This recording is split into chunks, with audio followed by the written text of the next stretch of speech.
everyone. Welcome back to Nurses Speak. This is Tonya from Nurses Speak, the channel for Black nurses, nurses of color, and open to all nurses. So, I just want to say Happy New Year, Happy 2023. If you're into numerology, this is a 7-year auspicious time, a time for growth and a time for knowing who you are and what you're about. But before we get into any topics for the year, I just wanted to make an introductory video to usher in the new year, acknowledge my gratitude to the Almighty for allowing me to see a new year. I am forever grateful. I live in a state of gratitude. I have much to be thankful for, and I want to encourage you all to just begin to allow gratitude to govern your life, because it is a wonderful experience when you're conscious of that which you have in your life to be thankful for. And no matter how small it is, because oftentimes we may be in a state or in a situation where things look dark, things appear to be bleak or stagnant, but just being alive and having the capacity to think, make decisions, to create, to experience the totality of your being gives us much to be grateful for. And I just want to say I'm grateful for my audience. I'm grateful for my subscribers and those of you who listen to the content on this channel, and for those of you who comment and like and share, and even those of you who have contrary opinions. I'm thankful for you too, because it's all part of the mix called life. And so anyway, I just wanted to start off a new year by giving thanks. And one topic I had in mind to talk about was a recent article I read about the possibility of lowering the passing rate. Well, some consideration. I wouldn't say it's a possibility, but there have been some voices of opinion apparently looking at the high rate of failure for the nursing licensing exam, and some people thinking it might be a good idea to lower the passing rate. And I have an opinion about that, which I'll share. I think it's a terrible idea, and here are my reasons that I can think of at the moment. Number one, there is a minimum passing rate for a reason, right?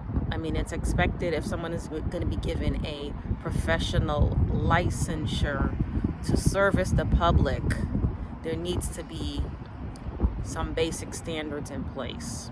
There needs to be a reasonable surety that this person can practice safely, okay? And true, they will be a novice, so all the more reason not to lower the passing rate, because as a novice, you now have to put into practice what you learned, hence the term practice. Because you're not going to get all your practice during your coursework, while you're going through your educational and clinical programs. It's not until after you graduate and you begin to work day to day that you begin to hone your craft, sharpen your skills, improve on your critical thinking, your emotional maturity, and the emotional intelligence that goes along with being a public servant, because that's essentially what you are as a nurse. a public servant, right? And so when you're dealing with all kinds of people, you have to have a basic degree of knowledge, basic degree of skill, and much of it needs to really be hands-on. Okay, we're talking about everything you have to do as far as your tasks, procedures, not just documenting or analyzing data, doing physical assessments, things of that nature, managing and monitoring equipment that relates to the care of a patient. There's so many other things. There's the tangible and then there's the non-tangible, right? Understanding regulations, understanding confidentiality, understanding your policies and procedures in your organization, having a thorough understanding of your Nurse Practice Act based on the state you work in. What is your scope of practice, right? What are you allowed to do? What are you not allowed to do? And these are a lot of things that need to be understood. Knowing what to delegate, who to delegate it to, how to delegate, what follow-up is necessary, when supervision is required and expected. So there's much to learn. And again, lowering the passing rate is not going to serve the novice nurse, nor will it serve the public. Now, granted, there's a nursing shortage. And as I told you in previous videos, I have been a licensed registered nurse for over 30 years. That's right, over 30 years. And when I started nursing, there was a nursing shortage back then too. All the way back in 1990, there was a nursing shortage. This country was bringing nurses in droves from all over the world, wherever they could get them. Okay, all kind of visas being circulated just to get nurses over here, and many of them stayed, right? So but with that being the case, one thing the United States, in my opinion, has never done is invested in its own workforce of nursing. It never invested in developing its own nursing. It never made it a priority to make nursing programs that are accredited also accessible. Nursing was never really promoted as a viable career to everyone, okay? And so hence you have a lot of disparity, inequity, some degree of lack of diversity. We already know that the racism existed, the discrimination existed, the obstacles and barriers exist within the workplace. And now, on top of that, right, we're talking decades of that foolishness. Now we're talking about safety issues, safety of the staff in these facilities. We just came through the COVID pandemic, which many people succumbed to, including many nurses, may their souls be at rest, that died horrible, painful, agonizing deaths, okay? Because they committed their lives to serve the public, to serve those people who were also sick and made them sick. And there was a lot of transmission of the contagion. And many people didn't make it. Hence another reason why I'm thankful to have made it, to still have my capacity to breathe and smell and taste. So much of our sensory capabilities, people took for granted until they could no longer experience those sensations. And, that's just a side note that came up as I was talking, but I'm basically saying all that to say,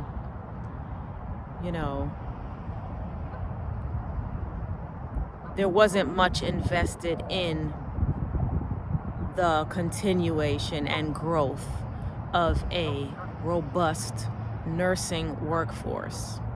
So for many, many years, you know, nursing has been the backbone in the healthcare industry. And I would challenge anyone to disagree with that.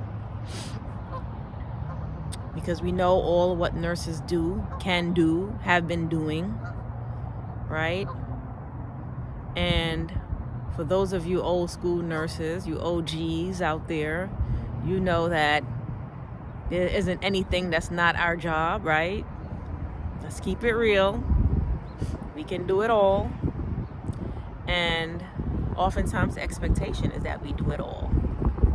But what comes with that expectation is a heavy demand. And that's what I feel a lot of people coming into nursing right now can't handle. They can't handle the demand. They can't handle the workload. I myself, when I reflect on some of the work that I have done in my earlier career, I marvel at it myself. The amount of people that I had to take care of and was responsible for, you know, working more than one job many times, right? And I don't even know why I did it. It was just something that many nurses did, right? You just swing from one job to another. Or, you know, you work where you work and you work overtime. And, you know, you just do what you do. And yes, I would have to say it's for extra money. But at the same time, you wouldn't do it if you didn't really want to do it. Just think about that. There's something that many of us love about what we do, about bringing hope and healing and wellness to our fellow humans. It's just something we do. It's just something we want to do. It's a choice that we made. And so, you know, aside from the economic factors that may drive some of our decisions, I think intrinsically we just love doing what we're doing. And many of us do a lot without any monetary compensation. We go above and beyond every day, oftentimes with no thanks. But we can sleep at night. We can say to ourselves, you know what? Well done. You were awesome today. And I tell myself that regardless, because I have that inner peace and satisfaction knowing that when I have an encounter with another person, I've done my best. I've given it my all. And at the same time, I know if I begin to feel overburdened, overworked, stressed out, agitated, irritated, frustrated, angry, down, or what have you, you know, because we all go through that full range of emotions, I take a step back. I take time off. I go within so that I can give back to myself all of what I have been giving out to others. Because it's important that you don't neglect yourself. I found that it's important not to neglect me, because I'm as important as anybody else. And this is what you have to know about yourself in order to survive. So look closely at what's impacting you. Look closely at your own decisions. Put a priority on your own values. Recognize your own worth. Be an authority in your own life.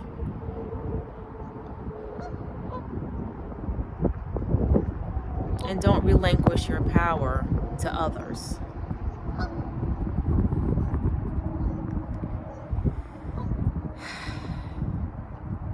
I'm outside. You can see the ducks in the back in the lake. They're a little bit noisy.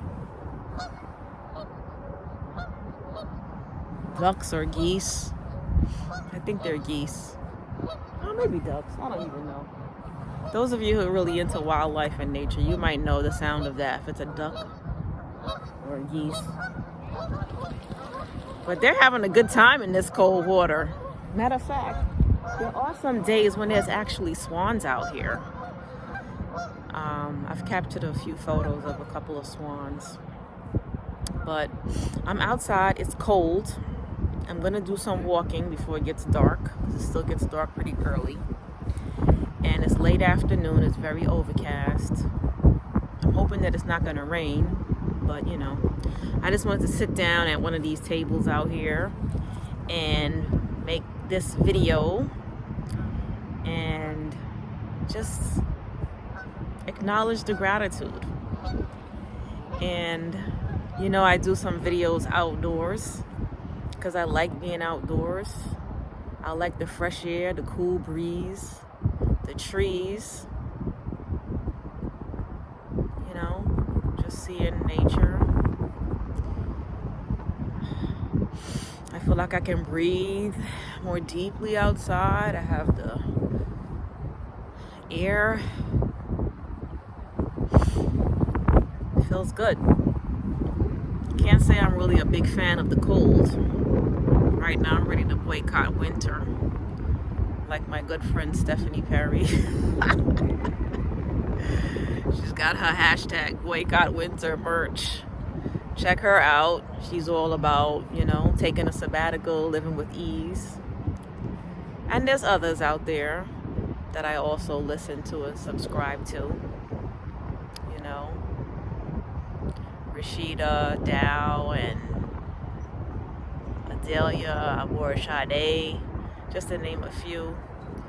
And, you know, they're great. They're doing great things. They're helping black women and women of color, all women, you know, free themselves from the hustle and the grind and the tyranny of, you know, being on that 9 to 5 or whatever shift it is you work.